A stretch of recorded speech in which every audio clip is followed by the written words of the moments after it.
Bom, estou de volta aqui, né, para falar um pouquinho sobre o PIB per capita e a comparação, então, com os outros países. Então, eu peguei o mesmo slide que nós paramos na aula anterior para falar que o nosso PIB per capita ficou, então, em torno de 34 mil reais, né? No caso, a gente está falando de quase 35 mil reais. E aí vamos compreender ou vamos entender um pouquinho em relação a isso comparado aos outros países. Então, comparando o valor, né, de quase de 35 mil que nós encontramos aí no Brasil, comparando com os países que são os mais ricos. Então, se o Brasil tem 34, quase 35 mil de dinheiro, né, mil reais entre as famílias brasileiras, olha, se a gente comparar, por exemplo, com Luxemburgo, né, então as famílias têm aí uns 120 mil reais para poder gastar, né, junto com as famílias, né, para poder gastar, para poder investir, para poder aplicar, enfim. Se a gente comparar com Suíça, 86, quase 87 mil, Islândia, 84.675, enfim. Então, aqui a gente está falando que são os países que nós chamamos dos mais ricos, ou seja, aqueles que as famílias têm mais dinheiro aí, né? Dentro do PIB nacional, quando a gente divide entre a população daquela região, você tem aí mais dinheiro entre as famílias circulando, né? E se a gente comparar, pode ser que o Brasil, tenha em termos monetários o valor alto, né? Se eu comparar com o PIB de Luxemburgo ou o PIB da Suíça, mas pela quantidade de pessoas, né? Por isso que se mede o per capita. Então, pela quantidade de pessoas que vivem naquela região, a distribuição acaba sendo mais pulverizada, principalmente no Brasil, em que a gente tem mais de 200 milhões de habitantes, tá? Bom, e eu posso também usar o PIB per capita também por estados, como está apresentado aqui. Então, aqui é um dado de 2012, por incrível que pareça, é um dos dados mais atuais que eu encontrei. A gente vem sempre atualizando, mas é o dado mais atual em termos de distribuição por unidades, né, da federação. Então, se eu pegar aqui São Paulo, só para a gente lembrar, São Paulo é aquele que tem o maior PIB, representando quase 11% aí do PIB nacional. Então, se eu dividir por per capita, aí vai dar 33 mil reais, quase 34 mil reais aproximadamente. Agora, eu vou pegar um dado que chama atenção, que é o Distrito Federal.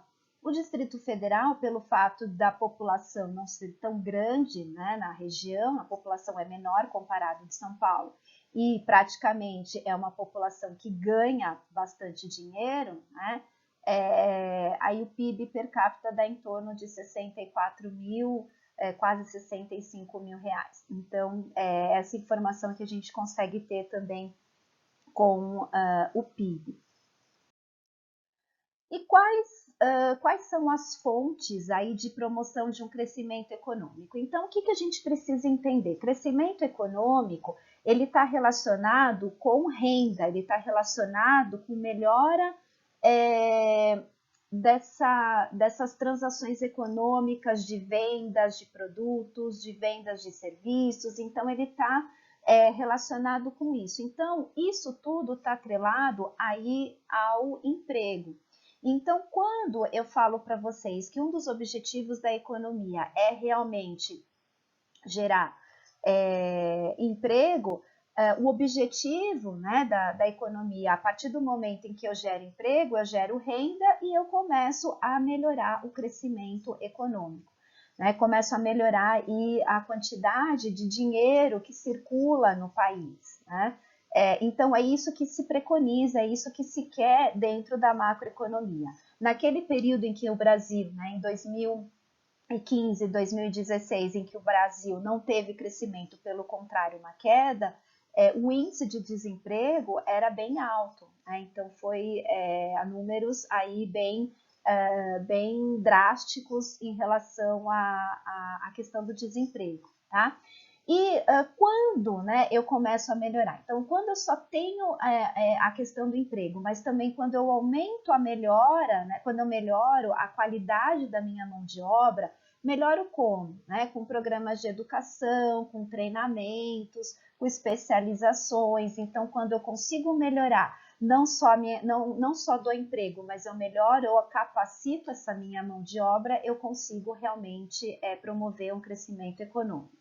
Quando eu promovo a melhoria tecnológica e quando eu promovo uma eficiência organizacional, eu consigo a diminuição de custos, esse controle, eu consigo promover o crescimento econômico.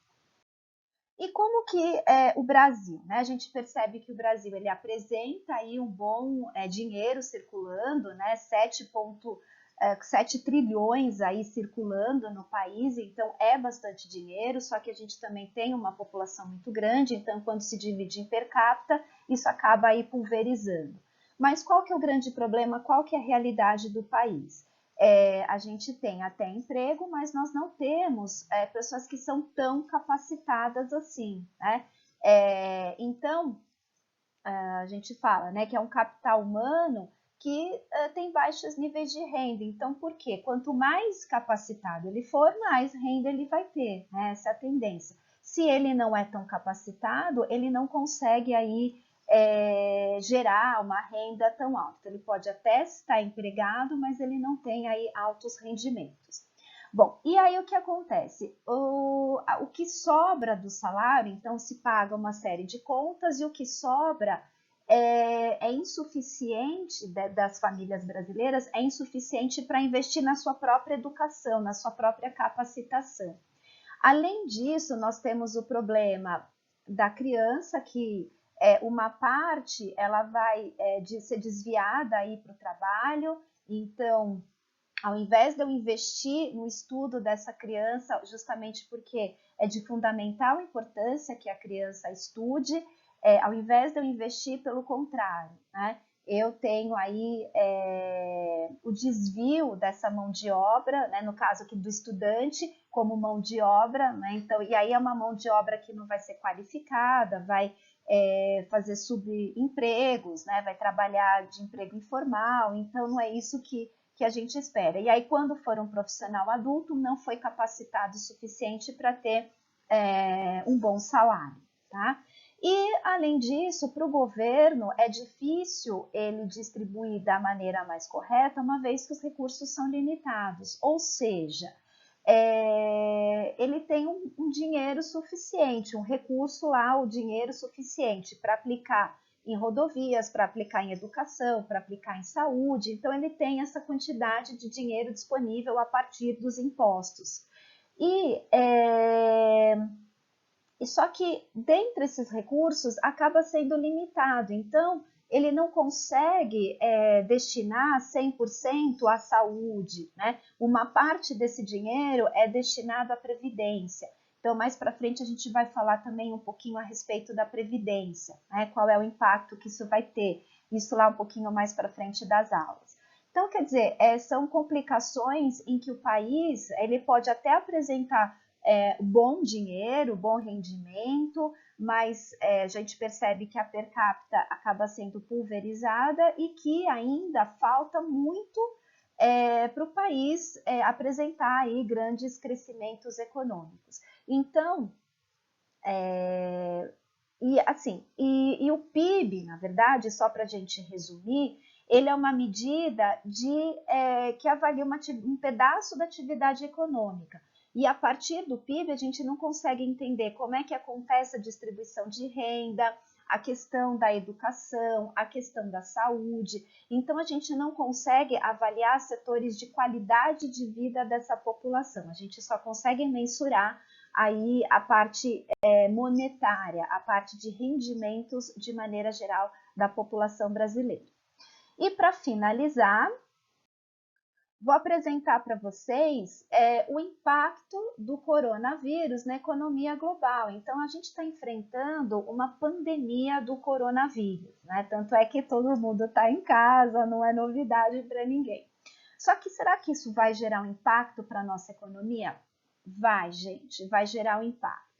De certa forma, a gente observa o presidente falando que as pessoas têm que sair para as ruas para poder trabalhar, porque é uma gripinha. Claro que não é bem assim, uma vez que a gente tem aí o Ministério da Saúde mostrando que não é bem assim, mas por um outro lado, o que o presidente está querendo? Né? Ele está querendo fazer com que a economia brasileira não despenque. Então, imaginem o seguinte, tá? Pensem na realidade atual. Aqui em São Paulo, em função da determinação do governador, muitos lugares estão fechados. Então, que tipo de lugares? Os shoppings estão fechados, lojas, restaurantes, são pontos cabeleireiros, né? Tudo fechado, né? São pontos únicos que estão abertos. Então, farmácia, supermercado, posto de gasolina, então são poucos serviços aí que estão aí abertos. Imaginem o seguinte, se a gente está parado aí por 2 semanas, e quem trabalha com comissão, né? Quem trabalha, quem precisa pagar contas, né? Se eu parei de trabalhar por 2 semanas, então eu estou sem rendimento, se eu sou dono de um negócio, eu estou sem rendimento por 2 semanas, né? Como é que eu vou conseguir pagar as minhas contas? Como é que eu vou conseguir pagar aluguel? Como é que eu vou conseguir arcar com todas as minhas despesas, né?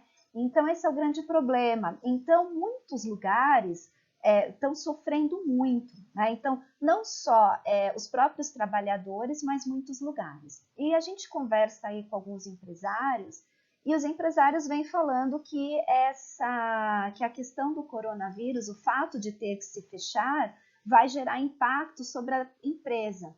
E aí, se a empresa fechar, gente, vai promover a demissão. E dependendo da empresa, pode ser demissão em larga escala, né? Então, o que o presidente quer, não defendendo, mas ele quer na verdade, ele quer que algumas coisas abram para que a economia não caia de forma drástica. Né? A verdade é essa, né? Que não se caia de forma drástica. Mas, ao mesmo tempo, a gente tem a questão do coronavírus, que é um vírus que ele tem uma característica diferenciada, que ele realmente é um vírus que tem, que ele é fácil, né, de contágio. Então, né, são 2 pesos e 2 medidas. Né? Então, é por isso que essa é a discussão e essa é a briga, né, entre nosso presidente e o nosso governador. Né? Então, essa grande preocupação com a economia. E ainda mais que essa questão do coronavírus, né, parou não só o Brasil, parou o mundo. Né? Então, vários países, então Portugal, França, China, Holanda, Estados Unidos, eles estão todos parados, então não vai ter como promover aí riquezas. Né? Então, esse é o grande problema. Então, acredita-se, então, existia aí uma projeção para que o Brasil crescesse 2,4%, existiu aí depois do começo aí da pandemia, houve uma negociação em termos de crescimento, uma projeção para 2,2%, se eu não me engano, mas eu acredito que com a pandemia, do jeito que está, nós vamos ter aí consequências mais sérias em relação ao PIB. Eu não sei nem se a gente vai ter um crescimento aí nesse ano, tá bom? E aí eu deixei para vocês um vídeo também falando, uma análise econômica, falando, né, um economista fazendo uma análise em relação a essa questão da pandemia e a sua influência na economia mundial e brasileira. Tá bom, gente? Aí espero que vocês tenham compreendido. E a semana que vem eu vou falar um pouquinho sobre o desenvolvimento econômico. Então, qual é a diferença entre crescimento e desenvolvimento econômico? Tá bom? Até mais. Beijo.